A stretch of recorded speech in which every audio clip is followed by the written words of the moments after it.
सद्गुरुनाथ महाराज की जय। महायोगी स्वामी उमानंद सरस्वती की जय।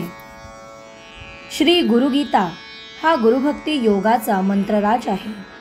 कलियुगा संसार सागर तरुण जाण्यासाठी हा महामंत्र गुरुदेवांनी स्वाध्याय म्हणून दिला आहे।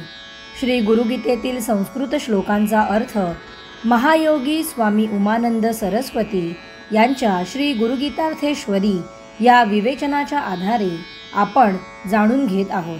आजचा श्लोक आहे 29वा। शरीरमिंद्रियं प्राणं सद्गुरुभ्यो निवेदयेत् आत्मदारादिकं सर्वं सद्गुरुभ्यो निवेदयेत्। शरीर, इंद्रिये, प्राण ही सद्गुरूला अर्पण करावी। पत्नीपासून तो सर्व प्रिय व्यक्ती वस्तूंसकट स्वतः गुरुकार्यासाठी आहोत असे समजावे। ममत्वाची व स्वामित्वाची भावना संपूर्णपणे त्यागावी व गुरुला शरण जावे हा भावार्थ। हा श्लोक संपूर्ण शरणागतीची साधना सांगत आहे। आवडत्या वस्तू, व्यक्ती, पदार्थांपासून अलिप्त अनासक्त होण्याचा मार्ग दाखवित आहे। जडाशी जडलेले मन सोडविण्याचा उपाय दाखवित आहे।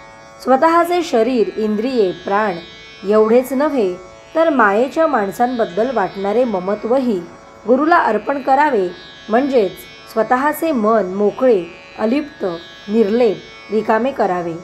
मनात एक गुरुभक्ती भावच राहू द्यावा। बाकी साऱ्या भावना, व्यवहारी भाव बाजूला सारावा। आपल्या इहलौकिक भावना उदात्त करण्याचीच ही साधना होय।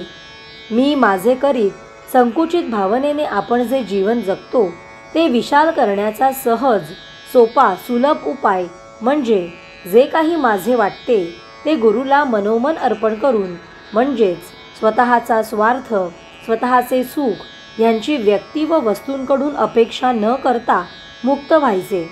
मनाने कोठेच गुंतायचे नाही। सतत जय गुरु दत्त म्हणून देत राहायचे। सारे मनाने गुरुचरणी वाहत राहायचे। कशावरही मम लेबल लावायचे नाही।